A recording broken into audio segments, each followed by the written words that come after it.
ভারতের জনপ্রিয় গায়িকা মোনালি ঠাকুরের দাম্পত্য জীবন বর্তমানে চরম সংকটে। দীর্ঘদিন ধরে মোনালি ও তার স্বামী মাইক রিখটারের মধ্যে দূরত্ব বাড়ছিল, যা এখন বিচ্ছেদের দিকে ধাবিত হচ্ছে। সোশ্যাল মিডিয়ায় কিছু ইঙ্গিতপূর্ণ পোস্ট ঘিরে এই খবর আরও জোরালো আলোচনার কেন্দ্রবিন্দুতে এসেছে। মোনালি ইতোমধ্যে ইনস্টাগ্রামে স্বামীকে আনফলো করেছেন এবং একসঙ্গে তোলা সমস্ত ছবি মুছে ফেলেছেন। ভারতের সংবাদ মাধ্যমে গায়িকার ঘনিষ্ঠ সূত্র জানিয়েছে, গত বছরে মোনালির মায়ের মৃত্যুর পর থেকেই তাদের মধ্যে দূরত্ব বেড়েছিল এবং তখন থেকেই যোগাযোগ বন্ধ ছিল। 2017 সালে একটি ট্রিপের সময় মোনালি ও মাইক প্রথম পরিচিত হন।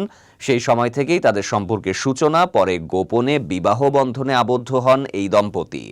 2020 সালে করোনাকালীন সময় মোনালি ভক্তদের সামনে বিয়ের খবর প্রকাশ করেছিলেন, জানিয়েছিলেন 3 বছর আগেই সুইজারল্যান্ডের রেস্তোরাঁ ব্যবসায়ী মাইক রিখটারকে বিয়ে করেছেন।